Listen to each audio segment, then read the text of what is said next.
নমস্কার ভিউয়ার্স, আশা করি সবাই ভালো আছেন।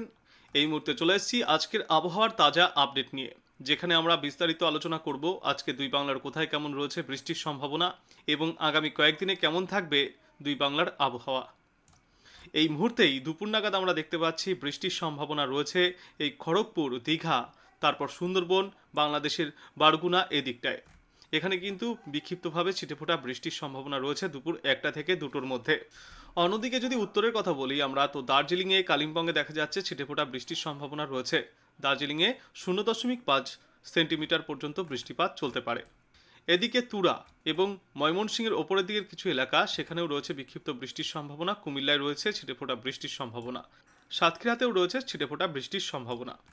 আজ দিনের এই সময়ে এই ছিটেফোঁটা বৃষ্টির সম্ভাবনা থাকলেও পরবর্তীতে কিন্তু বৃষ্টির সম্ভাবনা আরও কিছু এলাকায় বাড়তে পারে। কিছু কিছু এলাকার থেকে মেঘ সরে যাবে, সরে গিয়ে অন্যান্য এলাকায় বৃষ্টি ঘটাবে। তবে দিনের বেশিরভাগ সময় কিন্তু মেঘমুক্ত পরিষ্কার আকাশ দেখা যাবে। দুপুরের পর থেকে মেঘের পরিমাণটা কিছুটা বাড়বে। রাতের দিকে অতটা বৃষ্টির সম্ভাবনা এই পশ্চিমবঙ্গ বা বাংলাদেশের জন্য দেখা যাচ্ছে না। শুধুমাত্র এই উত্তরের পাহাড়ি অঞ্চলগুলিতে এবং তার পার্শ্ববর্তী কিছু এলাকায় ছিটেফোঁটা বৃষ্টির সম্ভাবনা রয়েছে। এরপর আগামীকাল যদি আমরা দেখি, তো আগামীকাল কিন্তু বৃষ্টির সম্ভাবনা বাড়বে।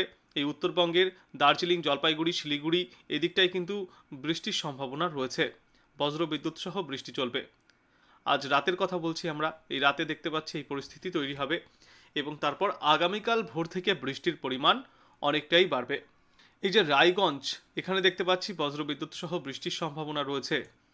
আর এছাড়া উত্তর দিনাজপুর, তারপর শিলিগুড়ি, দার্জিলিংয়ে বৃষ্টির সম্ভাবনা রয়েছে। ভারতের আলিপুরদুয়ার, কোচবিহার, গোমটু এদিকে রয়েছে বৃষ্টির সম্ভাবনা। হাতিবান্ধা বাংলাদেশে, এখানেও রয়েছে বৃষ্টির সম্ভাবনা।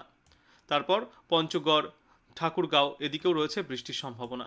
ভোর থেকেই কিন্তু বৃষ্টিপাত শুরু হয়ে যাবে উত্তরবঙ্গ এবং উত্তর বাংলাদেশে, এবং তারপর আরও সকাল হতে হতে বৃষ্টির সম্ভাবনা বাড়বে মালদায়। এবং পরবর্তী সময়ে আমরা দেখতে পাচ্ছি এই দক্ষিণবঙ্গ এবং দক্ষিণ বাংলাদেশে আগামীকাল সকাল থেকে দুপুরের মধ্যে রয়েছে বৃষ্টির সম্ভাবনা। যে সময় দক্ষিণ 24 পরগনা, এদিকে মেদিনীপুর, কোলাঘাট, উত্তর 24 পরগনা এখানে রয়েছে বৃষ্টির সম্ভাবনা। আর সুন্দরবনে চলবে বৃষ্টি, বারগুনাতে চলবে বৃষ্টি। সব দিকেই কিন্তু বৃষ্টির সম্ভাবনা রয়েছে আগামীকাল সকালের পর থেকে। তারপর আগামীকাল বিকালের দিকে কিন্তু এই বৃষ্টির পরিমাণ আরও অনেকটাই বাড়বে। এই যে দক্ষিণ বাংলা, এদিকে উত্তর বাংলার কয়েকটি এলাকা, যার মধ্যে রয়েছে উত্তর দিনাজপুরের কিছুটা অংশ, দক্ষিণ দিনাজপুর, মালদা, মুর্শিদাবাদ, তারপর এদিকে দুর্গাপুর এদিকে রয়েছে কিন্তু বৃষ্টির সম্ভাবনা। আর এই সময় কলকাতা, উত্তর দক্ষিণ 24 পরগনা, বাংলাদেশের সাতক্ষীরা, খুলনা, সুন্দরবন সব দিকে চলবে বৃষ্টি। আগামীকাল এভাবে বৃষ্টি চলার পর মঙ্গলবারও আমরা দেখতে পাচ্ছি ছিটেফোঁটা বজ্র বিদ্যুৎ সহ বৃষ্টির সম্ভাবনা রয়েছে।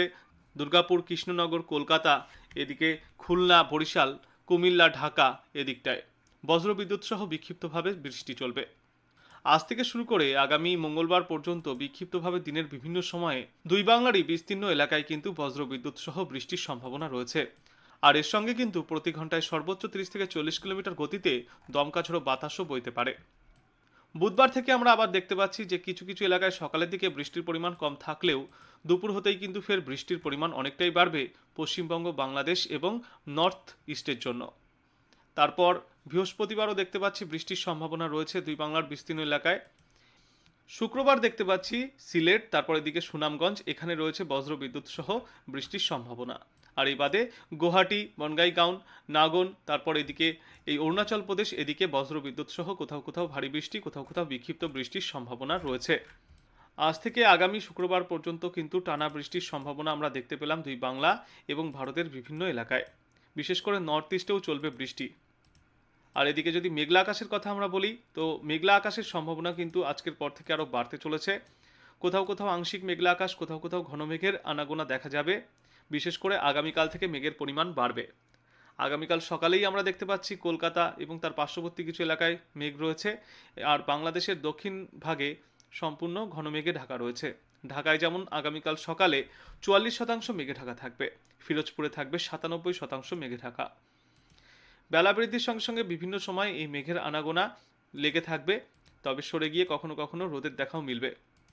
কিন্তু আগামী শুক্রবার পর্যন্ত বৃষ্টির সম্ভাবনা রয়েছে, সাথে থাকবে ঘন মেঘের আনাগোনা। আর বৃষ্টি চললেও কিন্তু তাপমাত্রা যে খুব একটা কম থাকবে এমনটা নয়। সকালের দিকে পশ্চিমবঙ্গ এবং বাংলাদেশের বিস্তীর্ণ এলাকায় সর্বনিম্ন তাপমাত্রা 20 থেকে 23 ডিগ্রি সেলসিয়াসের মধ্যে থাকলেও বেলা বাড়তেই কিন্তু এই তাপমাত্রা পৌঁছাবে 30 ডিগ্রি সেলসিয়াসের উপরে। কোথাও কোথাও 30 ডিগ্রি সেলসিয়াস, কোথাও কোথাও আবার সর্বোচ্চ 32 থেকে 33 ডিগ্রি সেলসিয়াসে পৌঁছে দিতে পারে সর্বোচ্চ তাপমাত্রা। উইন্ডির পর এবার আমরা দেখতে পাচ্ছি আবহাওয়া দপ্তর থেকে যা পূর্বাভাস মানচিত্র জারি করা হয়েছে। তো এখানে আজ আমরা বেশিরভাগ এলাকাতেই দেখতে পাচ্ছি যে সবুজ সংকেত রয়েছে, কোথাও কোনো সতর্কতা নেই। তবে এই একেবারে উত্তরে দার্জিলিং, কালিম্পং এবং জলপাইগুড়ির জন্য রয়েছে বজ্র বিদ্যুৎ সহ বৃষ্টির সম্ভাবনা এবং ঝড়ো হাওয়া বয়ে যেতে পারে। এখানে কিন্তু বৃষ্টি চলবে, আর যার জন্য হলুদ সতর্কতা জারি করা হয়েছে। এ বাদে উত্তরবঙ্গের সর্বত্র এবং গোটা দক্ষিণবঙ্গে নো ওয়ার্নিং অর্থাৎ কোনো সতর্কতা আজ নেই। আগামীকাল কিন্তু দেখতে পাচ্ছি যে হলুদ সতর্কতা অনেকটাই বৃদ্ধি পেয়েছে গোটা বাংলায়। গোটা উত্তরবঙ্গ জুড়েই রয়েছে হলুদ সংকেত। এদিকে দক্ষিণবঙ্গের বেশ কয়েকটি জেলায় হলুদ সংকেত জারি করা হয়েছে। তবে উত্তর 24 পরগনা, দক্ষিণ 24 পরগনা, কলকাতা, হাওড়া, হুগলি, এদিকে 2 মেদিনীপুর, ঝাড়গ্রাম, বাঁকুড়া, পুরুলিয়া, এই সমস্ত এলাকায় রয়েছে সবুজ সংকেত অর্থাৎ কোনো সতর্কতা নেই। কিন্তু নদিয়া, তারপর পূর্ব বর্ধমান, পশ্চিম বর্ধমান, বীরভূম, মুর্শিদাবাদ, এখানে থাকবে হলুদ সতর্কতা।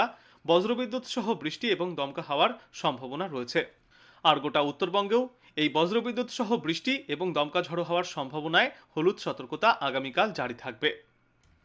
10ই মার্চ আমরা দেখতে পাচ্ছি উত্তরবঙ্গের এই ওপরের দিকের 5টি জেলা অর্থাৎ দার্জিলিং, কালিম্পং, জলপাইগুড়ি, আলিপুরদুয়ার এবং কোচবিহারে হলুদ সতর্কতা জারি থাকবে বজ্রবিদ্যুৎ সহ বৃষ্টি এবং দমকা ঝড়ো হওয়ার সম্ভাবনায়।